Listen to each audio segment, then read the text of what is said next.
Bonjour, je suis très heureux de vous retrouver pour cette vidéo un peu particulière, assez personnelle, parce que je vais vous parler de mon expérience en VTT à assistance électrique. Ça fait un peu plus d'1 an maintenant que je roule avec ce petit vélo que vous voyez derrière moi. Et puis c'est l'occasion de faire un bilan aujourd'hui, un bilan en une petite dizaine de points entre technique, mécanique, aussi on va parler des clichés, des a priori par rapport au vélo électrique. On va aussi parler de questions comme l'écologie, l'environnement, la responsabilité qu'on a chacun quand on roule à vélo par rapport aux autres usagers. Vous êtes prêts? C'est parti, on se retrouve tout de suite.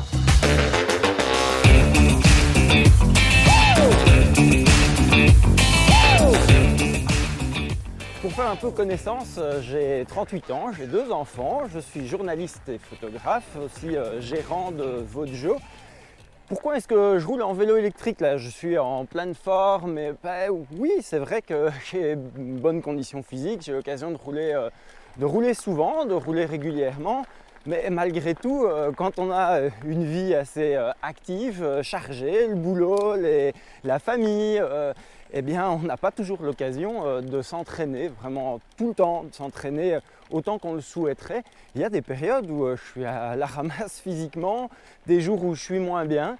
Et le vélo électrique, en fait, c'est le vélo sur lequel on ne se donne aucune excuse. On roule, c'est tout. On a mal dormi, on va rouler. On a eu une autre chose, on se sent un petit peu malade, pas bien, c'est pas grave, le vélo électrique il est là, on va rouler, on sait qu'on va prendre beaucoup de plaisir. Et puis qu'on va faire du sport aussi, ça m'a pas du tout découragé ni dissuadé de faire d'autres formes de vélo.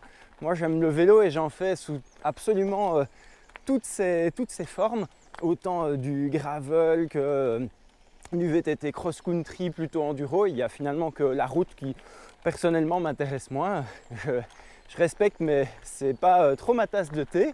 Et voilà, le vélo électrique c'est un complément qui permet autant de faire des sorties bien engagées techniquement que de rouler un peu plus. Et puis ce qui est bien aussi, c'est que j'ai constaté au cours de cette année en vélo électrique que ça m'a permis d'aller rouler avec des personnes qui ne sont pas spécialement des cyclistes, des VTTistes à la base, qui sont achetés un vélo électrique, des potes des études, d'autres univers que le vélo, et avec qui aujourd'hui je constate qu'on va rouler et ça rassemble les groupes, ça a un peu tendance à gommer les différences de niveau et à favoriser la convivialité. Et ça, je trouve que c'est vraiment assez top.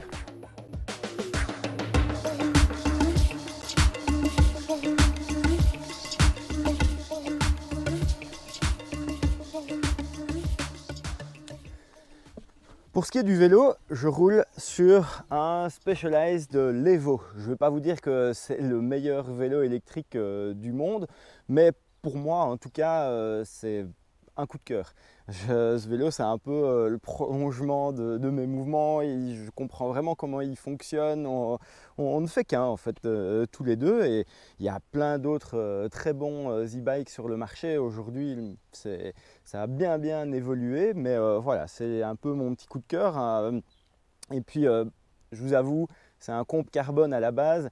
J'ai changé pas mal de choses dessus, les suspensions, notamment les roues. Là aussi, petit coup de cœur sur les roues, c'est les Zip 3.0 Moto.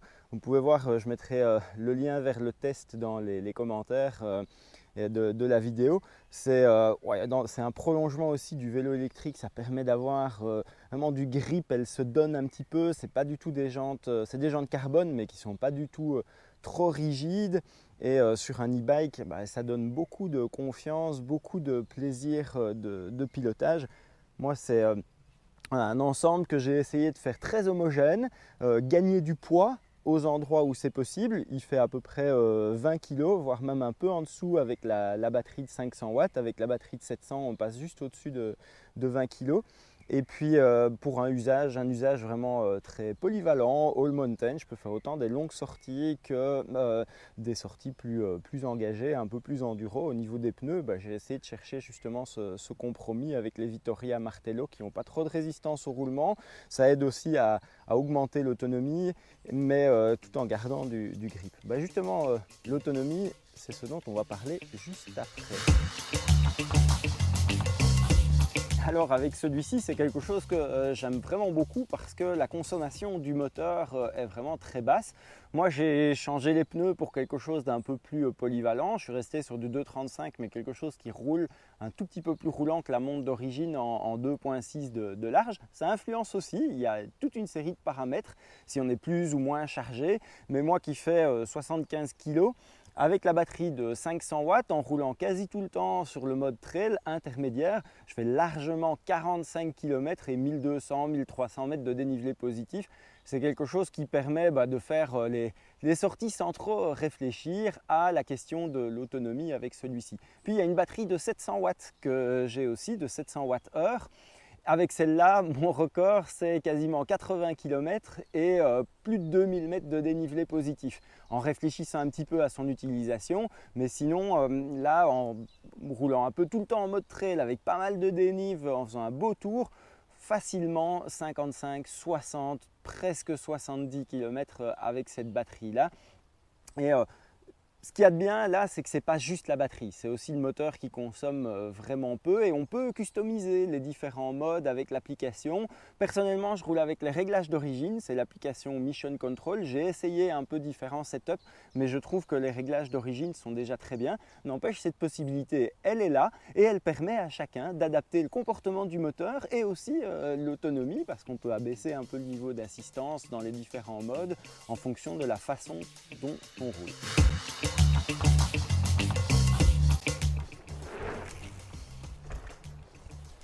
Wow, pas mal, comme quoi on peut faire aussi de chouettes trucs comme ça avec un VTT électrique. Mais regardez le beau maillot que moi j'ai mis. Bah oui, parce que j'ai pas fait des sauts comme ça, mais par contre j'ai fait de la compétition avec ce VTT électrique. Ça existe des courses. Le vélo, il a fait les World E-Bike Series Enduro Cross Country, il a fait des courses ici en Belgique et puis avec ces belles couleurs, j'ai représenté mon pays au premier championnat du monde de VTT à assistance électrique. C'était au Mont-Sainte-Anne au Canada. C'était une très belle expérience. C'est vrai qu'il y a d'un côté des très bons souvenirs. Je me suis retrouvé sur la ligne de départ avec Julien Absalon, avec Jaroslav Kulavi, avec Miguel Martinez, avec des champions olympiques. J'ai fait la première descente au cul de Kulavi. Après, ça s'est un peu gâté parce que j'ai fait une erreur de pilotage, une grosse chute.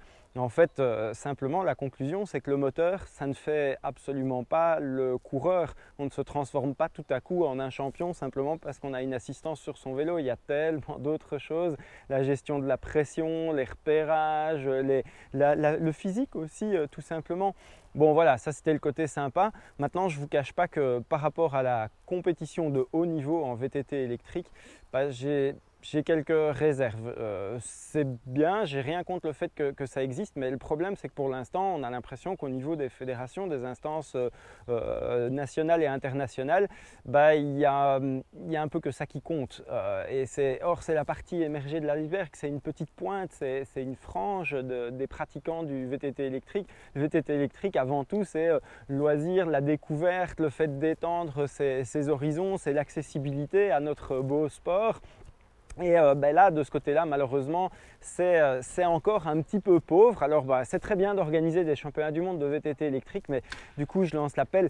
Il faut qu'il y ait d'autres choses aussi derrière. Il faut qu'il y ait un encouragement et un encadrement aussi de la pratique par monsieur et madame tout le monde pour qu'ils se reconnaissent un peu plus dans ces formes d'épreuves. Malgré ce que je viens de vous dire sur les compétitions en VTT à assistance électrique, mon plus beau souvenir au cours de toute cette année, c'est sans aucun doute les 24 heures des crapauds. En fait, je m'étais lancé un défi de les faire en solo et c'est génial parce qu'ils ont une catégorie pour VTT électrique qu'on peut faire soit en équipe, soit en solitaire. Et je trouve que c'est un beau défi, autant pour l'homme que pour la machine parce que faire tenir cette mécanique pendant 24 heures, vérifier si ça tient le coup. J'ai dormi un petit peu mais pas beaucoup, j'ai fait de mémoire sur les 24 heures un bon 200 bornes à peu près, donc c'était quand même pas rien du tout et le vélo a très bien tenu. Moi ça a été aussi et c'est un souvenir incroyable, rouler la nuit, être dans toute cette ambiance. Ce qu'il y a de bien sur les crapauds, c'est qu'on est dans la course, mais ils ont fait un parcours rien que pour les VTT à assistance. Donc en fait, on n'est pas complètement de l'autre côté, non, ça évolue souvent en parallèle. On ne gêne personne, on peut prendre du plaisir, il y a des portions qui sont adaptées. Et justement, je crois que l'avenir, il est là. Les 24 heures des crapauds, à mon sens, ça dit beaucoup plus sur un vélo, sur un pilote aussi, ou une transvésubienne par exemple en VTT électrique, que les championnats du monde que j'ai eu l'occasion de rouler aussi. Et je crois que l'avenir des compètes, il est plutôt de ce côté-là, un peu comme les 24 heures du Mans. Je crois que ça dit beaucoup plus sur la fiabilité et la qualité d'un vélo qu'une course vraiment sprint. En tout cas, moi avec celui-ci, j'ai eu aucun souci particulier, il a bien tenu et donc, voilà. Un très très beau souvenir et je vous conseille de tenter l'expérience si vous ne l'avez jamais fait en équipe, si vous voulez, pas obligé de le faire en solo. Globalement, le bilan il est très positif. En fait, j'ai eu aucun souci, aucun ennui particulier avec le vélo. Les batteries sont toujours en très bonne santé, le moteur fonctionne toujours parfaitement. J'ai 2000 km à peu près au compteur.